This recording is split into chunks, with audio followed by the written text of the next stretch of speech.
La peste fait partie de notre histoire comme les famines, comme les guerres. Elle a ravagé l'Europe et l'a terrorisée pendant 4 siècles, faisant des dizaines de millions de morts de 1348 à 1720. Pendant ces 4 siècles, personne, ou presque, n'accusa les rats ni les puces.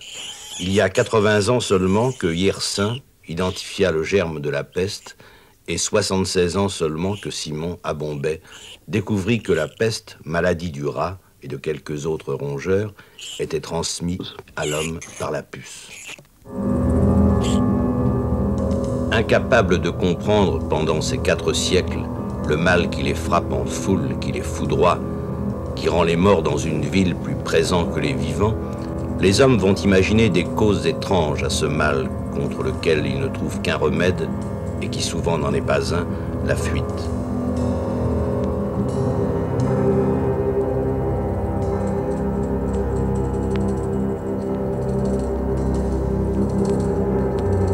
Pour eux, pendant longtemps, la peste sera une maladie de l'air. L'air empesté, il faut en changer, fuir.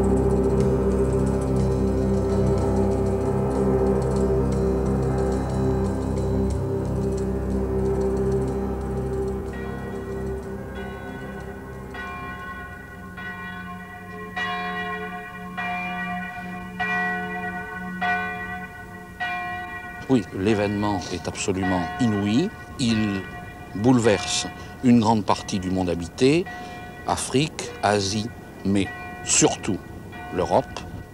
Ce que nous savons, c'est que dès le premier coup, la peste a tué entre 1/4 et 1/3 de la population de l'Europe, c'est-à-dire probablement entre 15 et 20 millions d'habitants. Un homme, une femme, un enfant sur 3 qui, en quelques mois, sont rayés. Parmi les premières villes touchées par la peste en 1348, la plus grande, c'est Florence. Comment est-ce que la peste est arrivée ici? Eh bien, la peste, comme presque tout ce qui arrive en Europe, en Occident, est venue de l'Orient. Fin 1347, nous savons que des bateaux génois viennent de Caffa avec des pestiférés et se présentent devant Gênes avec leurs morts et leurs malades. Les Génois, sans savoir de quoi il s'agit, ont la réaction de prudence qu'ils ont d'ailleurs dans toutes leurs affaires. Ils refusent l'entrée des bateaux. Les bateaux poursuivent leur route.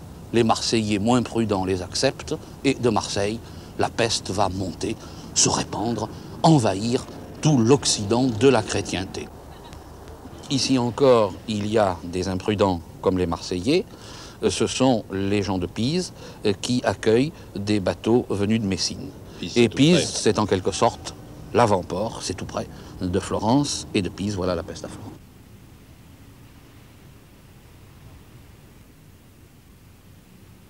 Parmi les Florentins qui survivent, il y a par chance Boccace. Oui, Boccace qui, sous l'effet de la peste, dès 1349, écrit les nouvelles qui seront terminées en 1353 et constituent le fameux Décaméron. Or, le Décaméron est ancré dans la peste, parce que les femmes qui se racontent ces nouvelles sont de riches Florentines qui ont fui la peste dans les villas de la campagne, et au début du Décaméron, il y a la plus belle description de la peste de 1348. On était déjà parvenu en l'année 1348, quand la cité de Florence, noble entre les plus fameuses de l'Italie, fut en proie à l'épidémie mortelle. D'aucuns se figuraient qu'une vie sobre et l'abstention de tout superflu s'imposaient pour combattre une attaque aussi redoutable. D'autres se conduisaient différemment, s'adonnaient franchement à la boisson comme aux jouissances, accorder toute satisfaction possible à leur passion était, selon leurs propos, le remède le plus sûr contre un mal si atroce. D'aucuns manifestaient plus de cruauté, mais peut-être plus de prudence. Ils disaient que le plus sûr garant contre le germe du mal était la fuite. Le désastre avait jeté tant d'effroi au cœur des hommes et des femmes que le frère abandonnait le frère, l'oncle le neveu, la sœur le frère, souvent même la femme le mari. Voici qui est plus fort et à peine croyable. Les pères et mères, comme si leurs enfants n'étaient plus à eux, évitaient de les aller voir et de les aider. Le menu peuple, et peut-être une grande partie de la classe moyenne, offrait d'ailleurs le spectacle d'une misère infiniment plus douloureuse. Ne recevant ni secours, ni service d'aucune sorte, ils mouraient autant dire sans rémission. Certains expiraient de jour ou de nuit sur la voie publique, et beaucoup d'autres, bien que morts à domicile, transmettaient d'abord aux voisins l'annonce de leur décès par l'odeur infecte de leur chair corrompue. Tout regorgeait de ces cadavres et des cadavres des autres hommes qui partout mouraient. La cruauté du ciel, et peut-être celle des hommes, fut si rigoureuse. L'épidémie sévit de mars à juillet avec tant de violence. Une foule de malades furent si mal secourus qu'on a quelque raison d'estimer à plus de 100 000 le nombre d'hommes qui perdirent la vie dans l'enceinte de la cité. 100 000 morts, c'est beaucoup, non? Oui, certainement, Boccace a un peu exagéré. En 1348, il doit y avoir 85 à 90 000 habitants à Florence. Il en meurt 20 à 25 000, c'est pas mal. Pour un homme de 1348, la peste est une maladie entièrement nouvelle. Oui, elle est entièrement nouvelle, d'abord parce qu'il n'y a pratiquement pas eu d'épidémie de peste avant. Il y a eu une première épidémie générale aussi, du 6e au 8e siècle, qui a frappé la plus grande partie de l'Europe du Haut Moyen-Âge, la peste dite de Justinien et de Grégoire le Grand, puisque l'un est empereur et l'autre pape à ce moment-là. Mais cette peste est oubliée en 1348. Mais cette peste est oubliée. Elle a été très peu connue à son époque, complètement oubliée depuis, et en 1348, la peste, c'est une nouveauté inouïe et d'autant plus terrifiante. Et pourtant, les responsables de Florence, au palais du Bargello, se préoccupent des épidémies. Oui. Ce mur représente bien toute sa hauteur et sa puissance, la force de la ville de Florence, la force de son podestat, du capitaine du peuple. Et alors qu'est-ce que cet homme, qu'est-ce que tous ces gens, qu'est-ce que les responsables de la ville ont fait contre la peste? Eh bien, ces gens-là qui représentent en effet la puissance du peuple contre les aristocrates, depuis le milieu du XIIIe siècle, il y a une chose qui est assez étonnante. C'est que nous sommes ici dans la ville qui est sans doute le mieux organisée pour faire face à un cataclysme, une catastrophe de ce genre. En effet, dès le début du XIVe siècle, entre 1320 et 1330, alors que la peste est inconnue, imprévue, ils ont déjà pris ce que l'on appelle des règlements sanitaires, les statuti sanitari, où ils ont prévu à la fois les problèmes de ravitaillement et également des mesures d'hygiène. Et, chose très étonnante, ils réagissent avec une extraordinaire rapidité. La peste, nous le savons, arrive en mars 1348 à Florence, et dès le 3 avril, le podestat, en vertu des statuts sanitaires, fait interdire la fréquentation des Génois et des Pisans, c'est-à-dire des gens qui ont amené la peste, fait surveiller les marchés parce qu'on pense qu'il y a une liaison entre l'alimentation et la peste, et il interdit que l'on vende des objets ayant appartenu aux pestiférés. C'est-à-dire que déjà pour eux, l'idée de contagion est un fait. L'idée de contagion est un fait. Pour le peuple, la contagion est la chose évidente dans cette maladie. Quant aux médecins, ils posent des problèmes. Ils posent des problèmes parce que on peut dire qu'en fait, ce sont eux qui comprennent le moins ce qui se passe. Il faut dire qu'en 1348, la peste monte en Europe et pas seulement à Florence par conséquent, mais en France aussi. Et déjà un peu en Angleterre, et que la Sorbonne est consultée. Et Oui. la Sorbonne donne une réponse assez curieuse. C'est une réponse de gens qui sont plus des théologiens que des médecins.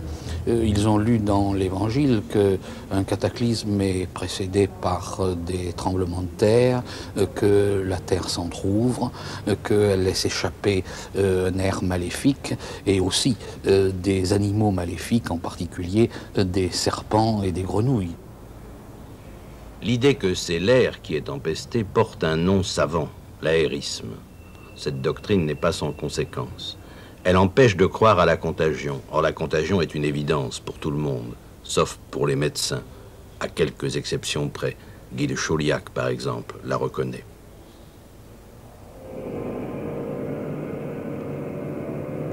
La forme la plus courante de la peste, Boccace l'a décrite ainsi.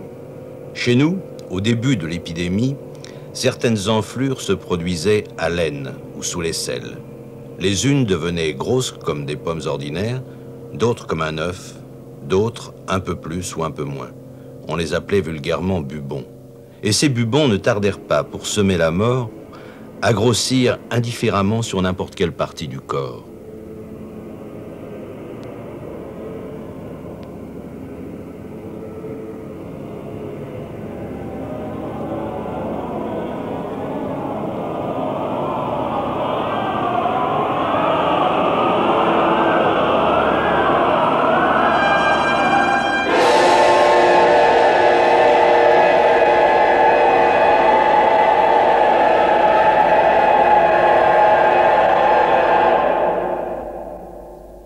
La maladie, on connaît ses symptômes, mais est-ce qu'elle paraît naturelle ou non? Bien entendu, elle attaque les corps, mais le problème, c'est de savoir pourquoi et comment. Et le pourquoi, bien entendu, pour des hommes du XIVe siècle, il est religieux. C'est la colère de Dieu. L'humanité est pécheresse et Dieu veut la châtier. Il la châtie en envoyant les cavaliers de l'Apocalypse avec leurs flèches qui frappent les hommes, et la peste est vue ainsi comme une flèche inexorable.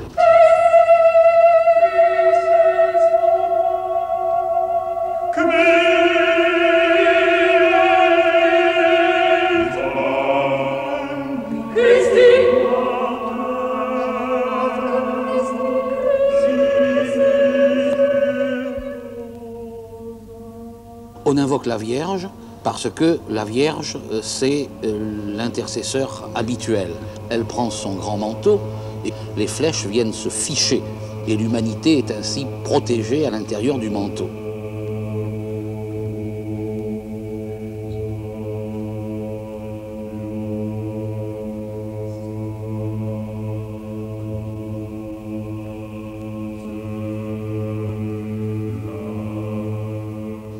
Il y a cette explication colère divine, mais il y a dans ces cas-là, il y a eu effectivement des boucs émissaires. Bien sûr, parce que Dieu n'agit jamais directement. Ouais. Il a des intermédiaires humains. Il s'agit donc de savoir qui, sur l'ordre de Dieu, concrètement apporte la peste. Le bouc émissaire principal, c'est le juif. Une vague d'antisémitisme formidable. On accuse les juifs de jeter de la poudre empoisonnée dans les fontaines, etc. Le résultat, c'est un nombre considérable de pogroms. Oui, il y a des choses épouvantables. On en connaît ici et là. Par exemple, à Strasbourg, la moitié de la communauté juive est brûlée. Il y a peut-être plus horrible encore. À Spire, par exemple, en Allemagne, les juifs qui sentent qu'ils vont être massacrés se renferment dans la synagogue, y mettent le feu et se font brûler eux-mêmes. Oui. Il y a une chose qui m'a frappé, c'est que, alors que la peste sévit partout, non seulement en Europe, mais également en Afrique du Nord et dans les pays d'Orient, aucun chroniqueur arabe ne mentionne le fait que des Juifs ont été persécutés comme responsables de la peste en dehors de l'Europe. Oui, il y a en fait toute une géographie de l'antisémitisme.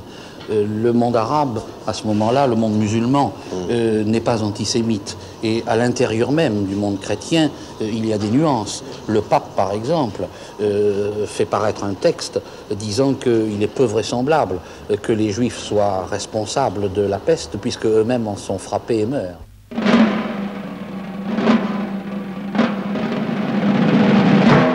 Autre victime, les suspects.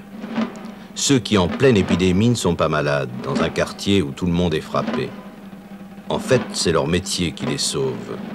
Les puces n'aiment pas l'odeur de l'huile, l'odeur des chèvres, l'odeur du cheval. Aussi les barbiers, les marchands d'huile, les bergers, les cochers sont épargnés. Donc suspects, donc punis.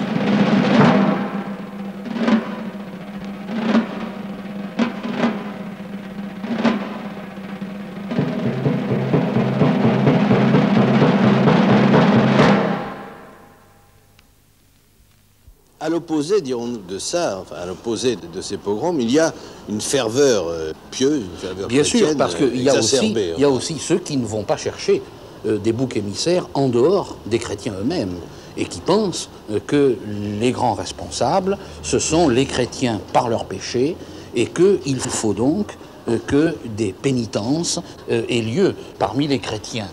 Et des petits groupes se chargent d'être pour l'ensemble du peuple chrétien des sacrificateurs d'eux-mêmes. Ce sont les fameux flagellants qui s'en vont par les roues et qui se frappent avec des fouets pour apaiser Dieu et essayer de faire ainsi arrêter la peste. En fait, les flagellants eux-mêmes seront tout de même arrêtés dans leur démarche assez rapidement. D'abord parce que souvent ils apportent la peste avec eux. Et puis parce qu'ils vont trop loin. Et finalement, le roi de France les interdit. Oui, enfin c'est surtout l'Église qui est inquiète de ces formes extrêmes et qui peuvent déraper vers l'hérésie. Les flagellants, c'est tout de même une exception, évidemment. J'imagine que la caractéristique générale, c'est plutôt la panique. Que les flagellants soient l'exception, sans doute. La panique, je ne sais pas. La peur, elle viendra quand ça recommencera. Tous les 10-15 ans, en Toscane, 1363, 1374. Parce qu'à ce moment-là, en 1348, on a vu une chose inouïe. Un cataclysme dont on pensait que, pour une fois pour toutes, Dieu aurait piqué une colère terrible et que ce serait terminé. Et puis ça recommence. Et puis ça recommence encore. Et désormais, on se demandera quand ça finira.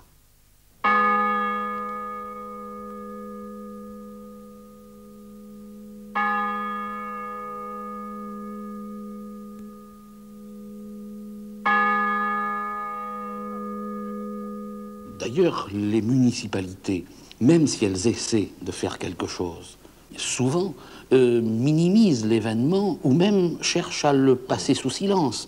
Les chroniques de certaines villes qui ont été décimées par la peste sont muettes sur l'événement, comme si ce silence était exorcisateur, allait faire disparaître le fléau de lui-même. Maintenant, si nous nous tournons vers les réactions individuelles, par exemple celle des gens de ce palais, le palais d'Avanzati, un des rares qui soit resté du XIVe siècle, ces murs ont vu la peste. On peut dire que l'ensemble des attitudes individuelles se polarisent vers deux extrémités. D'une part, le mysticisme, l'ascétisme, la folie mystique et religieuse qui va marquer cette époque du Moyen-Âge et qui va vers la Réforme. De l'autre côté, au contraire, le saut dans le plaisir, les folles fêtes qui annoncent elles aussi celle de la Renaissance. Et entre les deux, ce contraste, cette extraordinaire tension qu'a si bien senti le célèbre historien Huizinga dans son automne du Moyen-Âge, cet automne fait de ce contraste entre l'odeur des roses et le goût du sang.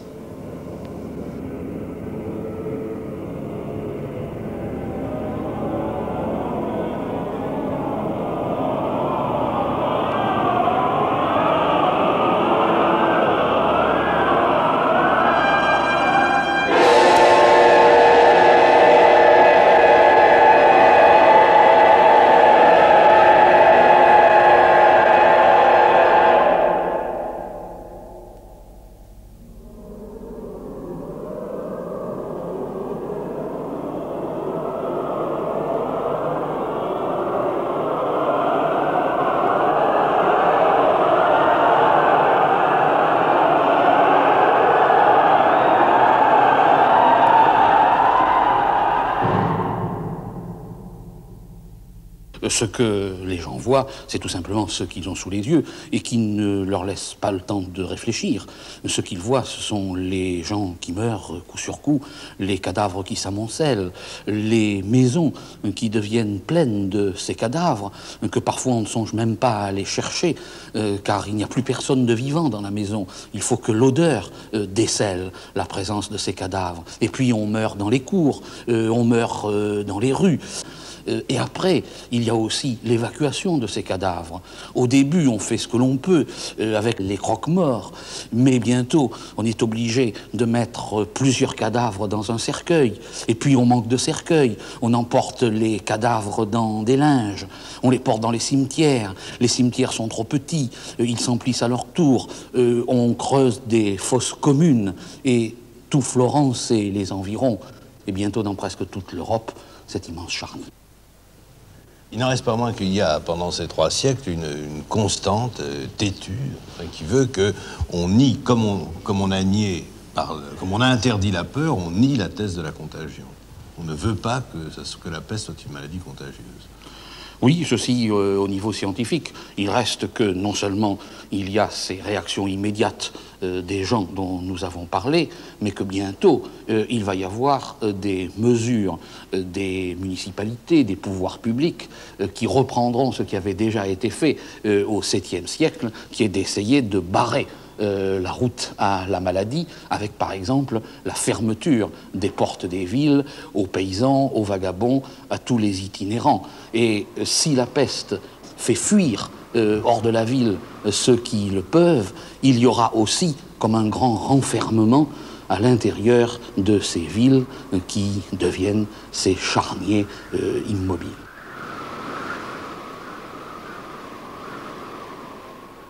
Que de grands palais, que de belles maisons, que de demeures autrefois pleines de domestiques, de seigneurs et de dames, virent enfin disparaître jusqu'aux plus humbles serviteurs.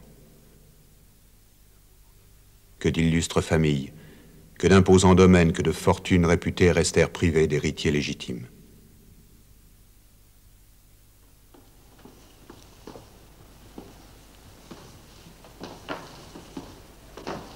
Il y a un rapport entre la peste, cette vierge? Oui, parce que ce thème, au milieu du XIVe siècle, c'est un thème tout nouveau. C'est celui de la Vierge de l'humilité. C'est une des formes de sensibilité née de la peste qui donne à ce rapport entre la mère et l'enfant, à cette sensibilité familière, une très grande portée. Mais il ne faudrait pas croire que c'est la réaction essentielle. Au contraire, les autres réactions vont plutôt en sens inverse et bien plus terrible. Comment peut-on caractériser le temps de peste d'un mot, d'une expression? Mais je dirais volontiers que c'est le temps de la dissolution des solidarités médiévales. Bien sûr, ce qui frappe peut-être le plus, c'est l'aggravation des antagonismes entre les classes sociales, les riches et les pauvres. Les riches accusent les pauvres accusent les riches. Et ce qui frappe les chroniqueurs de l'époque, c'est qu'en 1348, il semble qu'il meurt plus de pauvres que de riches. Ce qui est probablement vrai. D'abord parce qu'ils sont plus entassés, que la contagion y fait plus de ravages. Et puis, la plupart d'entre eux ne peuvent pas s'enfuir. Mais je crois quand même que le grand phénomène, c'est celui de cette disparition presque immédiate de ces solidarités sur lesquelles était fondée la société médiévale. Et d'abord, la famille. La famille semble se défaire tout d'un coup.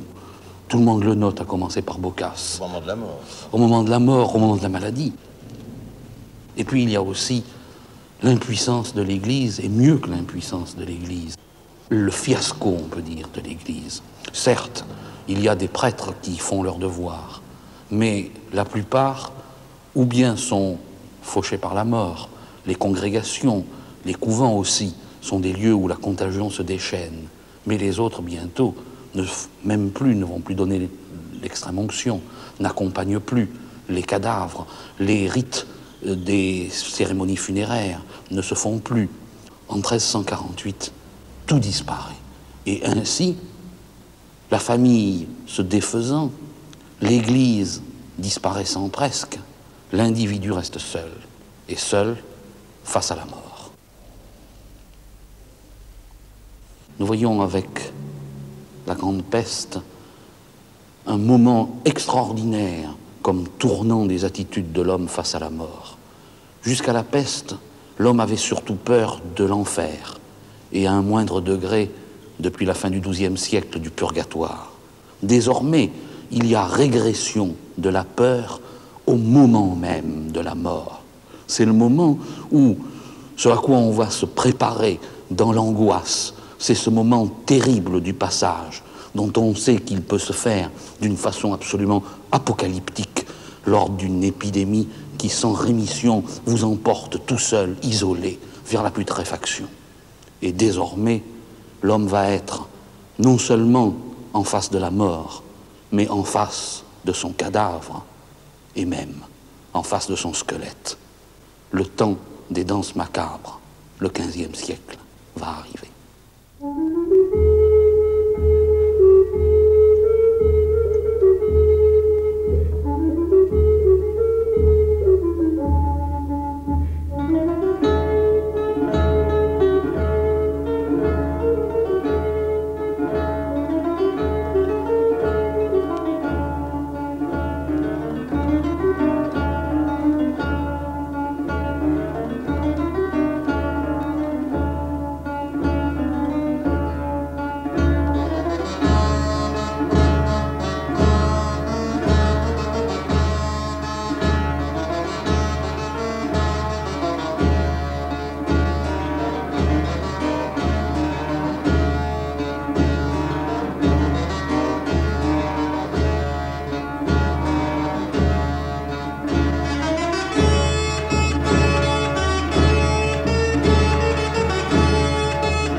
Nous voici après la peste.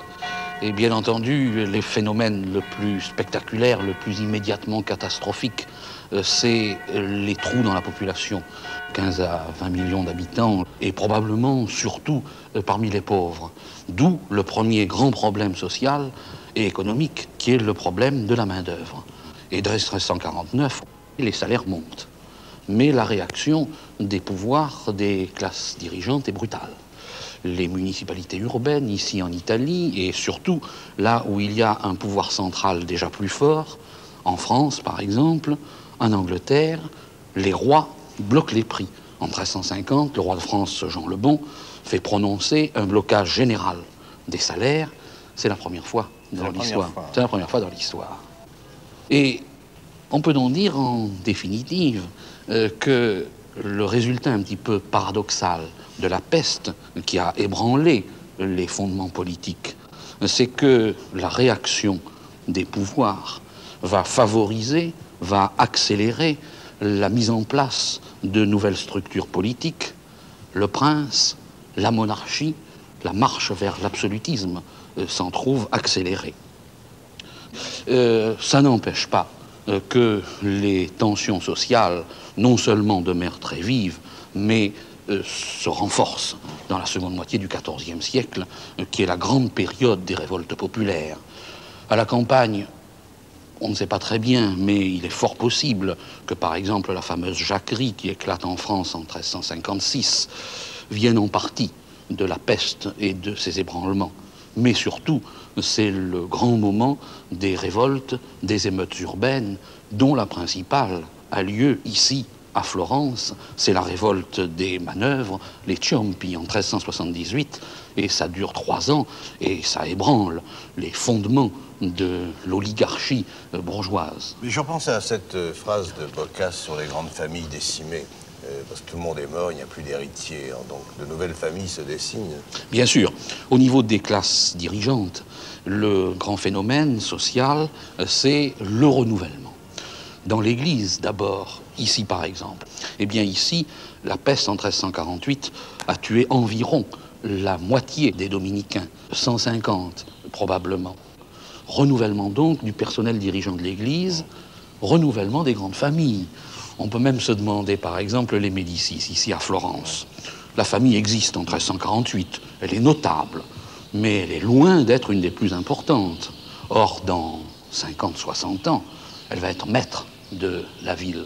On peut se demander si la peste n'est pas pour quelque chose et si l'effacement des plus grands n'a pas laissé la place libre aux Médicis. Et quel rapport y a-t-il entre la peste et la chapelle qui donne sur ce cloître, la chapelle dite des Espagnols?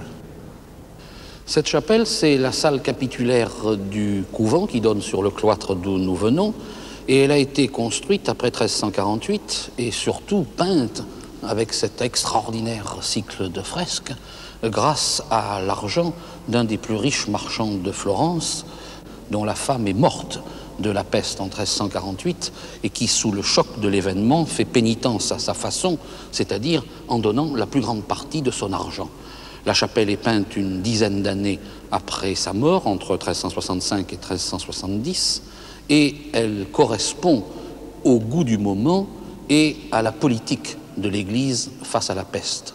L'Église, elle a été surtout effrayée par les manifestations presque hérétiques qui se sont développées après 1348. Nous avons vu les flagellants, il peut y avoir pire.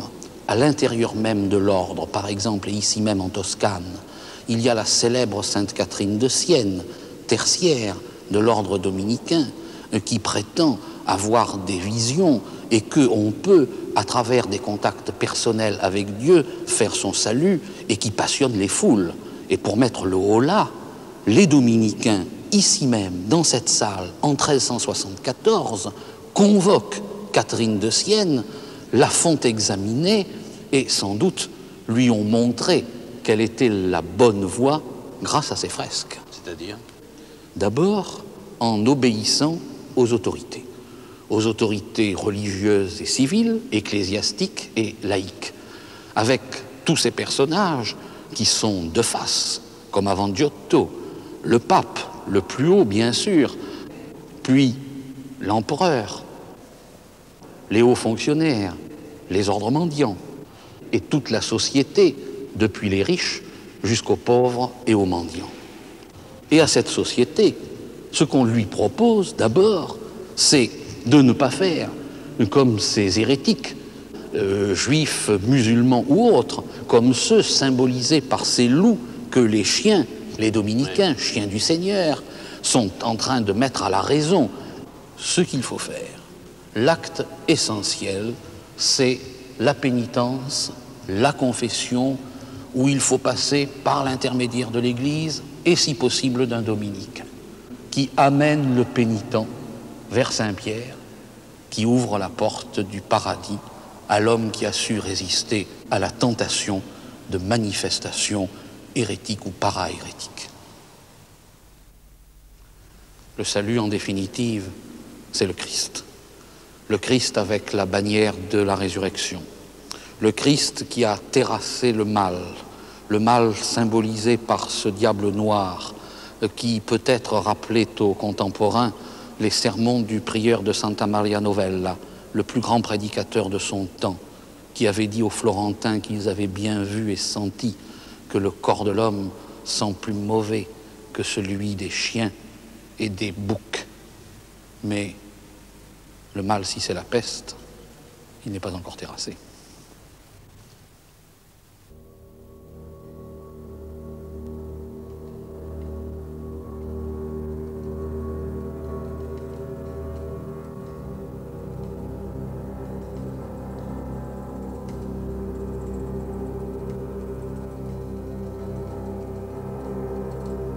Pendant 4 siècles, la peste n'a pas cessé d'arriver. Elle est toujours là, amenée par les voyageurs, les pèlerins, les soldats, les marchands, remontant les fleuves, les routes.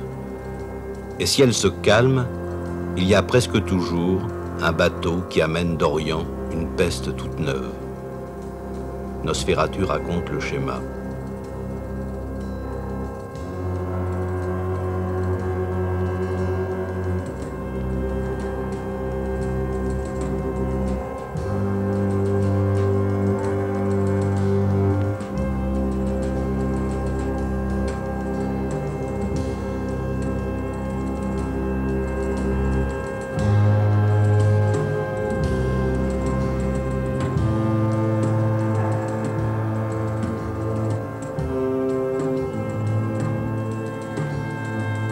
La peste débarquera, remontera les routes, les fleuves, portée par ceux qui fuient, se transmettant comme une mauvaise nouvelle jusqu'à Moscou, jusqu'à Londres.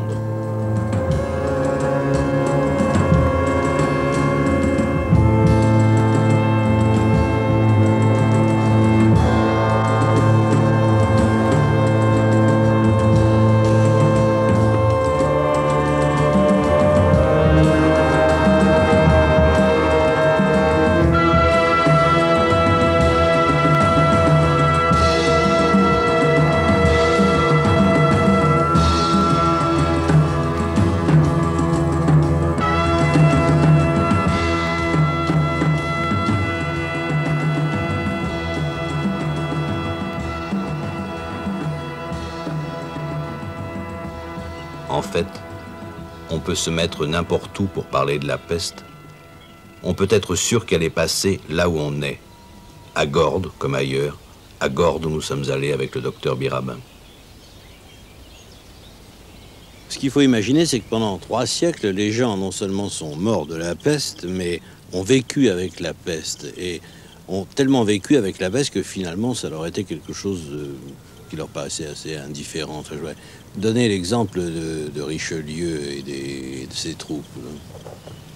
Oui, on finissait par s'y accoutumer.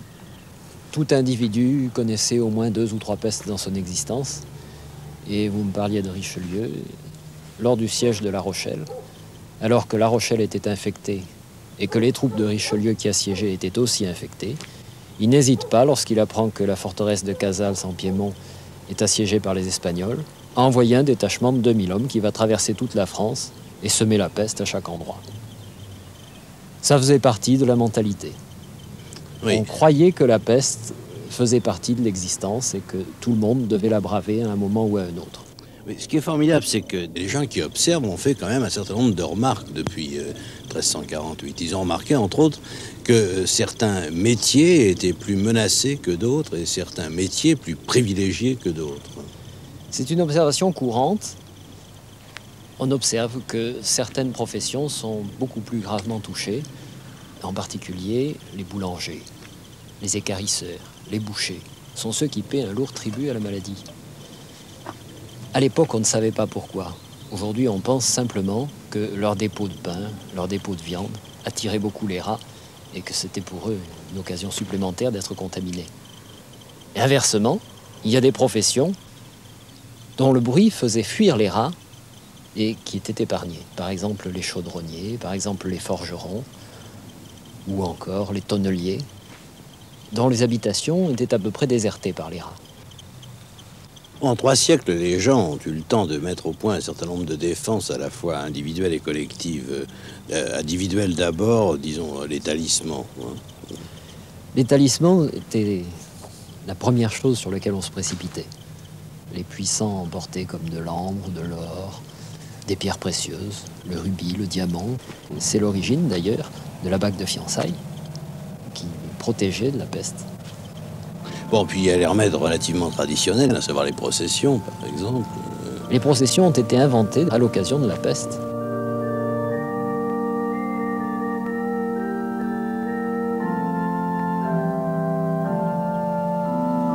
C'est à Lyon, en 1628, je crois. On a la peste à Lyon, on a donc très envie de faire des processions, mais en même temps, on sait que c'est très mauvais, que les rassemblements sont dangereux, et alors on ne sait pas très bien quoi faire. Finalement, on demande aux gens de Bourg-en-Bresse, qui eux n'ont pas la peste, de faire une procession à la place des Lyonnais qui eux ont la peste. C'est formidable, ça. C'est la procession par procuration, et ça semblait aussi efficace, c'est la communion des saints. Les ceintures de cire autour des villes. Ah, celle-là, c'est une invention de Montpellier. Ça date de 1374, où Montpellier a eu l'idée d'abord de faire un grand cierge qui allait d'un bout à l'autre de la ville, puis d'en faire un autre qui ceinturait la ville entièrement. Et ça a été très imité. On trouve des ceintures de cire jusqu'au XVIIe siècle.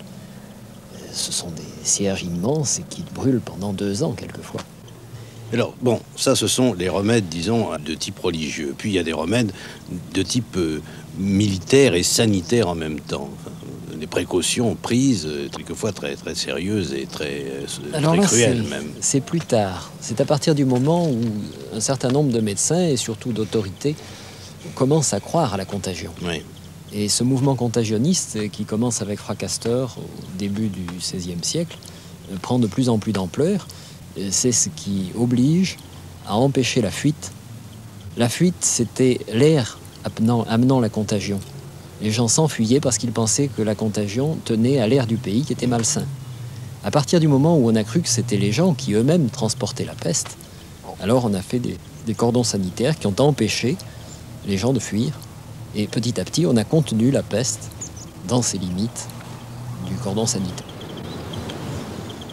On a l'exemple de Digne, je crois. Vous pensez à Digne, effectivement, parce que c'est vraiment un exemple des plus terribles. C'est l'époque où on commençait à avoir idée que les cordons sanitaires de troupes pouvaient empêcher la peste de s'étendre. Mais comme ça n'était pas encore organisé, on n'a pas hésité à bloquer la ville de Digne sans lui offrir de ravitaillement. Et les gens ont souffert autant de la famine que de la peste. Sur 10 000 habitants, Digne a perdu 8 000 au moins de ses habitants. 5 seulement n'ont pas eu la maladie. C'est-à-dire que lorsque quelqu'un de Digne essayait de sortir, on lui tirait dessus, c'était simple. Exactement. Parallèlement à cela, prenons Marseille comme exemple, il y a des précautions qui sont prises également à l'échelon du port pour que la peste, en principe, puisse ne pas rentrer dans la ville. Dès la fin du XVe siècle, un lazaret a été installé et lorsque les navires arrivaient, ils devaient faire quarantaine. Mais en 1720, Marseille n'avait pas connu la peste depuis combien de temps? Et depuis déjà plus de 70 ans, puisque la dernière était de 1649. Et avant, il y a eu combien de pestes à Marseille? Il y en a eu au moins 25 sur lesquels on a des détails, et probablement 34. Alors c'est difficile de savoir, parce que finalement, est-ce que les Marseillais avaient complètement oublié qu'ils avaient connu la peste ou non? On savait bien que la peste existait, elle était toujours au Proche-Orient. À Marseille même, on n'y croyait peut-être plus. Les mesures sont tombées, il y a eu un laisser-aller, des fuites qui n'auraient pas dû exister.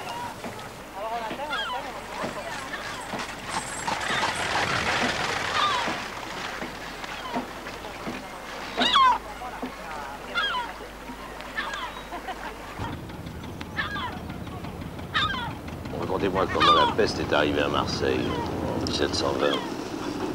Elle est arrivée par un navire appelé le Grand Saint-Antoine, qui avait fait escale au Liban. En route, il avait déjà perdu un passager, 7 matelots. Lorsqu'il a fait escale à Livourne, le port lui a refusé l'entrée et lui a donné une patente brute, c'est-à-dire soupçon de peste à bord. Parce que pour le capitaine, comment s'appelait-il? Château. Pour le capitaine Château, c'était un drame commercial, cette affaire, étant donné sa cargaison. Et effectivement, il apportait beaucoup de toiles, beaucoup d'indiennes, beaucoup de tissus qui devaient se vendre à la foire de Beaucaire. Et cette foire était prochaine, il fallait donc absolument qu'il puisse décharger rapidement ses marchandises, qui pourraient être aujourd'hui estimées 500 millions de nouveaux francs à peu près. Effectivement, à son arrivée à Marseille, il a été mis en quarantaine à l'île de Pomègue. C'était le 25 mai. Et mystérieusement, on se demande pourquoi. On l'a autorisé à débarquer ses marchandises et ses passagers dès le 3 juin. C'est-à-dire bien avant la fin de la quarantaine. C'est-à-dire bien avant la fin de la quarantaine. Dès cette date aussi, on le sait maintenant, des matelots ont commencé à vendre en contrebande des tissus dans la ville. Et c'est effectivement par des tailleurs, des tailleuses que la peste a commencé. La responsabilité, si on la recherche, et on l'a recherchée, puisque les assureurs ont fait un procès. Beaucoup recherché. On a beaucoup recherché, oui. Et les échevins étaient très compromis, et en particulier le premier échevin, Estelle, qui avait beaucoup d'intérêt dans cette cargaison. Et la première victime de la peste? Dès le 21 juin, il y a déjà une mort suspecte rue Beltable. C'est le 28 juin seulement qu'il y a une mort certaine par peste. C'est un tailleur, précisément, qui habite place du Palais, Crespe. Entre le 21 juin et le 14 juillet, à Marseille, il meurt une vingtaine de personnes de la peste, mais d'une manière quasi clandestine. Enfin, on ne sait pas, on n'avoue pas encore que c'est la peste. Puis, le 14 juillet, dans cette rue de l'Échelle, un certain nombre de décès. Effectivement, et Le 17 juillet, pardon. Ces décès se produisent chez des voisins de la Tanouse. La Tanouse, c'est une femme qui s'appelle... C'est une femme Tanou, Voilà. qui était décédée de la peste. Et c'est ce qui commence à inquiéter l'administration municipale. Pour la première fois, elle s'inquiète et envoie un expert. Chose curieuse, contre des médecins agrégés marseillais, elle envoie comme expert un certain Bouzon, qui était un simple chirurgien, mais qui avait connu la peste, soi-disant, au Proche-Orient. Et ce Bouzon déclare tout de go qu'il s'agit d'une simple fièvre vermineuse. Et puis, dans la nuit du 21 au 22 juillet, il y a un très violent orage et la peste explose. Et la peste se réveille. La nuit du 21 au 22, il s'éleva un furieux orage, mêlé de pluie, de grêle, d'éclairs, de tonnerres si effrayants que personne ne se souvenait d'en avoir entendu de si terribles, et que l'on crut qu'ils avaient été comme le signal de la peste, Dieu déclarant ainsi la guerre à son peuple. 2 jours après, il y a 14 morts d'un coup. On est obligé d'hospitaliser une cinquantaine de personnes. Le lendemain, il y a encore 8 morts dans les infirmeries. Et à ce moment-là, vraiment, on s'inquiète beaucoup. Et la rue de l'Échelle est barricadée. La rue de l'Échelle est barricadée le 27. Le père Millet, un jésuite, s'enferme avec les habitants pour les soigner. Et à ce moment-là, vraiment, les événements se précipitent. Ça devient la catastrophe. Le 1er août, il y a déjà 50 morts par jour. Le 2 août, sur la demande des médecins Sicard, père et fils, la municipalité décide de purifier l'air de Marseille et fait un embrasement général des remparts. Ainsi aussi qu'une petite once de soufre dans chaque pièce que les pères de famille doivent faire brûler. Conséquence? Et conséquence, rien du tout, sinon que le manque de bois amène les boulangers à ne plus pouvoir faire cuire leur pain et à faire monter le prix du pain. Émeute. Une émeute. Émeute le 6 août, qui d'ailleurs a la conséquence heureuse, si on peut dire, d'obliger la municipalité à prendre vraiment des mesures, parce que la fermeture des fabriques a réduit beaucoup de gens en chômage, et qu'à ce moment-là, on doit vraiment organiser les secours. C'est à ce moment-là qu'on divise la ville en secteurs et que 150 commissaires sont chargés de ravitailler la population pauvre. Jusqu'au 5 août, les cadavres sont enlevés la nuit. Oui, pour ne pas affoler les populations, on avait pris cette décision d'enlever les cadavres la nuit. Mais quand ils deviennent trop nombreux, on est obligé de les enlever le jour. Et on est obligé de creuser des fosses, les cimetières sont pleins. On commence à faire creuser des fosses communes qui ont 2,50 m de profondeur, 3,50 m de large et quelquefois 40 ou 50 mètres de long.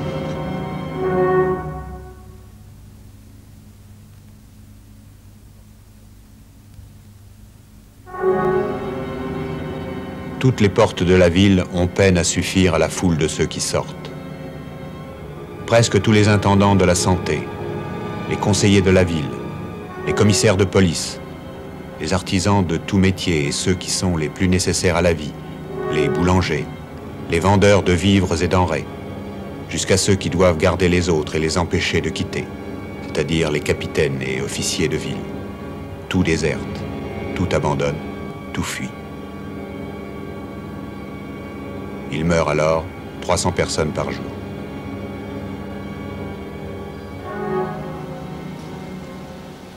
Et le 15 août, le régent, envoie une commission médicale. 3 savants médecins qui arrivent, qui restent 24 heures exactement. Ils examinent quelques personnes. Ils font même des autopsies. Leur diagnostic est clair, c'est la peste. Ils repartent, mais ils repartent en catimini. Et on ne dit rien. Et on ne dit rien, ce n'est que 3 jours plus tard que des affiches sont posées, disant qu'il s'agit simplement d'une fièvre maligne. La doctrine officielle est toujours la même. Par peur de faire peur, le pouvoir ne dit pas la vérité. Le pouvoir pense que la peur tue autant de gens que la peste. Les corbeaux, vous dites les corbeaux manquent. Les corbeaux sont des croque-morts de la peste. Oui, ce sont les croque-morts spécialisés dans l'enlèvement des cadavres et l'enterrement des cadavres de peste. Comment les recrute-t-on? C'est difficile à recruter. Généralement, ou bien ce sont des personnes dévouées, mais il y en a peu, ou bien ce sont des gens qui sont payés très cher, ou encore ce sont des prisonniers à qui on a promis la liberté. Mais ils meurent très vite, c'est-à-dire qu'au 4e jour de travail, ils meurent pratiquement. C'est souvent ce qui se passe. Et en particulier à Marseille, on compte que lorsqu'on embauche un corbeau, il travaille 2 jours, le 3e il tombe malade, le 4e il meurt.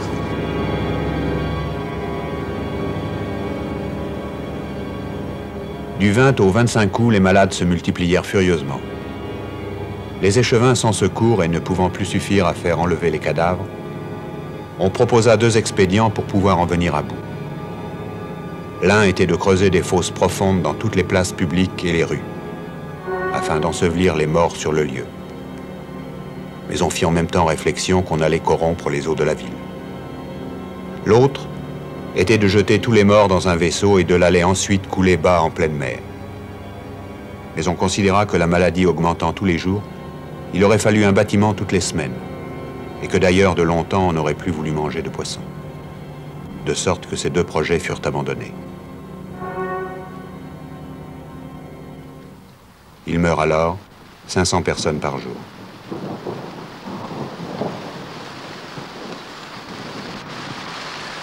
Vous écrivez, les malades qui pensent entrer à l'hôpital des convalescents s'allongent sur le cours où ils couvrent la chaussée. Ça veut dire que finalement les hôpitaux refusent du monde, bien entendu. Effectivement, ils étaient pleins. La raison pour laquelle l'intérieur des hôpitaux était probablement encore plus horrible à voir que l'accès. Et qui soignait? Parce que vous parlez d'enfants quelquefois qui ont 12 ans. C'était des volontaires essentiellement, parce que le personnel hospitalier était complètement débordé. Et parmi ces volontaires, il y avait de tout jeunes enfants, dont quelques-uns avaient 12 ans, et sont morts, beaucoup.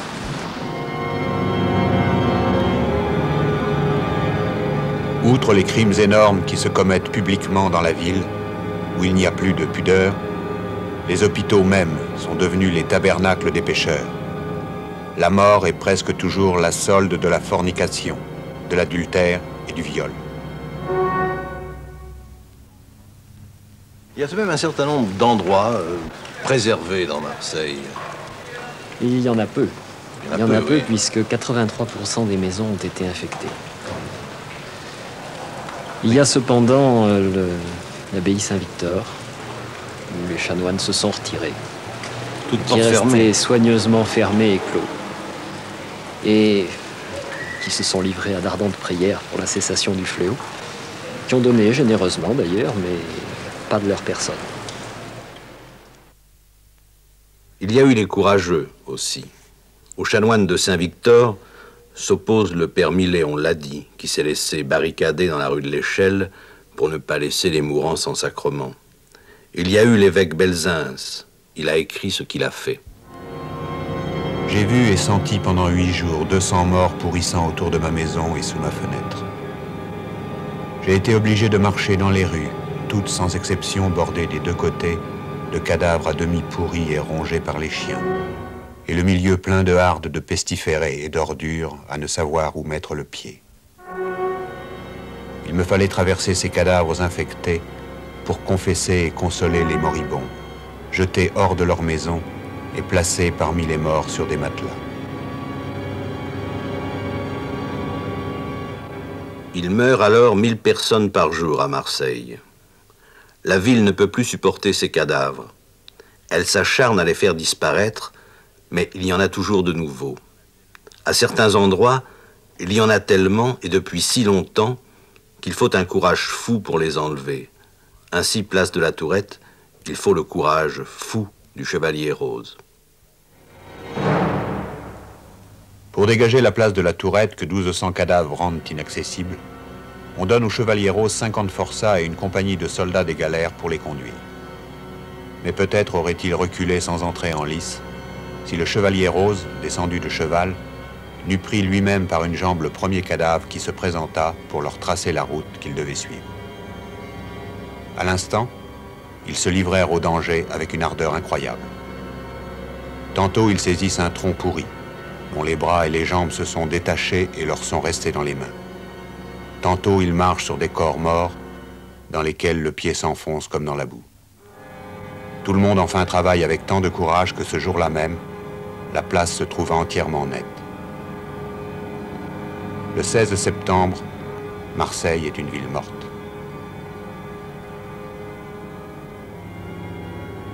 La peste met autant de temps pour disparaître qu'elle en a mis pour atteindre à son paroxysme. Presque 3 mois. Un jour enfin, les survivants comprennent que le mal est parti. D'abord, il y a le nombre des morts quotidiens que tout le monde sait. Il y a aussi le fait qu'il y a davantage de guéris. Il semble que le virus soit moins grave. Et puis surtout, pour la peste de 1720, ce qui a été extraordinaire, c'est la joie des gens de voir réapparaître le corbillard. Remplaçant les tombereaux qui jusque-là avaient l'habitude d'emporter les morts, il leur a presque apparu que le retour de ce corbillard était comme le symbole de la vie normale retrouvée. La mort naturelle. La mort naturelle. On a applaudi le corbillard avec des cris de joie.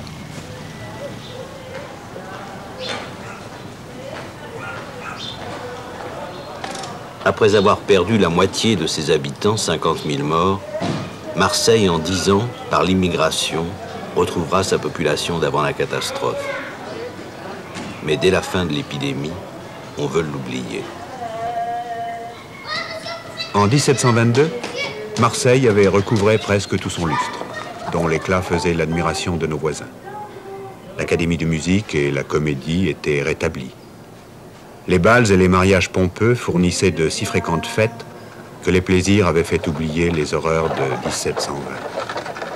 On avait tellement banni la peste de la conversation que lorsqu'une personne s'avisait d'en parler dans une compagnie, chacun s'écriait « Comment ? Vous osez renouveler ces entretiens fâcheux ?» Et chacun tournant la tête ou levant les épaules, on obligeait monsieur l'indiscret à se taire.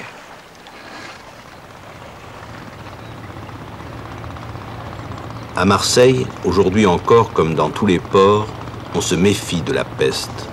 Le contrôle sanitaire aux frontières capte et examine chaque jour un certain nombre de rats. C'est que la peste n'est pas un mal disparu. Il faut être vigilant. À l'Institut Pasteur, le professeur Mollaret le dit. À partir de 1894, il y a une nouvelle épidémie mondiale.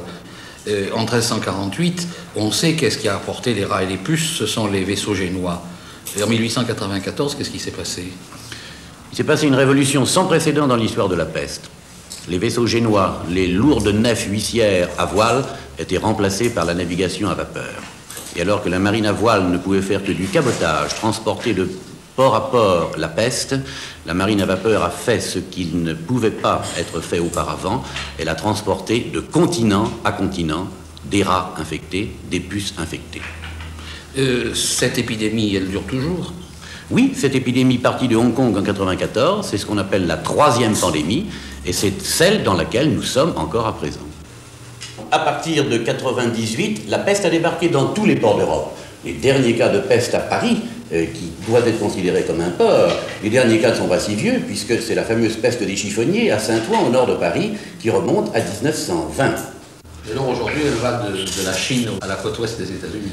Eh bien, on retrouve dans cette situation actuelle, d'une part, les vieux foyers traditionnels, c'est-à-dire pratiquement tout ce centre de l'Asie, l'ancien foyer centrafricain qui n'est que le reliquat de la peste dite de Justinien, de la peste du VIe siècle du pourtour méditerranéen, qui est descendu jusque-là et qui a laissé ce foyer qui persiste toujours. Puis deuxièmement, vous avez les foyers nés de la 3e pandémie, c'est-à-dire l'énorme foyer de l'Afrique du Sud, les foyers de l'Est africain, la Tanzanie. Vous avez le foyer de l'Ouest saharien, qui est un foyer qui s'est révélé à nous il y a maintenant 5 ans seulement. Et puis nous avons cet énorme foyer américain qui est né en janvier 1901 à San Francisco. Et voyez, de 1901 à 1974, elle a fait un peu plus de la moitié du chemin San Francisco-New York. 15 États sont actuellement atteints par la peste. Et depuis 2 ans, elle a franchi la limite, la frontière du Canada au nord, du Mexique au sud. Comme toujours, il faut se dire que ces zones de peste sont des zones de peste chez les rongeurs. Mais que, dans la mesure où le contact est toujours possible entre l'homme et les rongeurs, il y a périodiquement des cas de peste humaine. Pourriez-vous me citer un exemple récent où les pertes en vie humaine ont été considérables?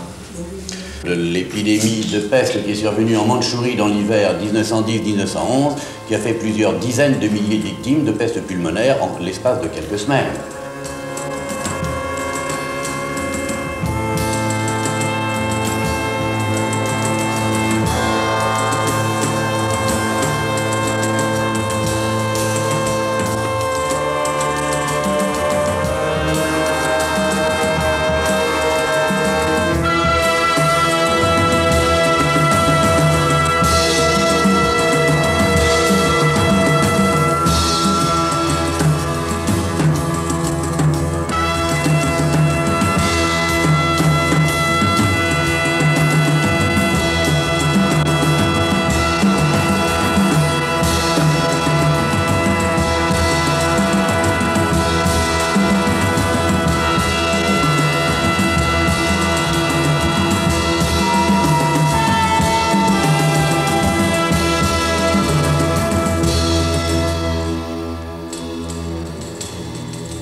Si vous cherchez des chiffres, malheureusement, il y a l'exemple de l'Inde, où pratiquement, depuis le début du siècle jusqu'en 1948, il n'a pas été dénombré moins de 12,5 millions de cas de mort de peste.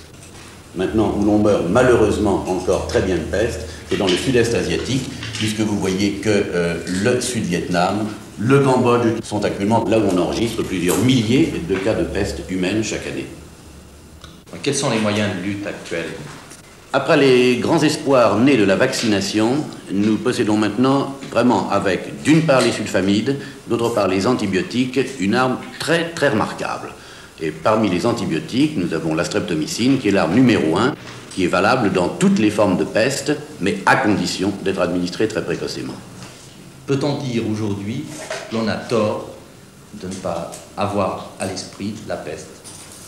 Oui, on a tort, car il ne faut pas oublier maintenant qu'avec le grand nombre de gens qui voyagent, qu'avec l'extrême rapidité des moyens de transport, à tout moment, en n'importe quel point du monde, un individu en incubation de peste peut débarquer et représenter un risque de contamination interhumaine. Après la marine à vapeur, les avions? Les avions ont pris le relais. Et il n'y a pas seulement le voyageur venant d'une zone d'endémie et incubant la peste dans son voyage et voyant la maladie éclater dans la ville où il aura débarqué. Il y a un deuxième risque, c'est le risque des transports par containers. Ces énormes containers dans lesquels on va entasser des tonnes et des tonnes de grains, par exemple, pour aller les débarquer à des milliers de kilomètres de là dans l'arrière-pays, il est possible d'avoir le risque de l'embarquement d'un rat ou d'une puce infectée. C'est une nouvelle forme de risque née de nouveaux moyens de transport.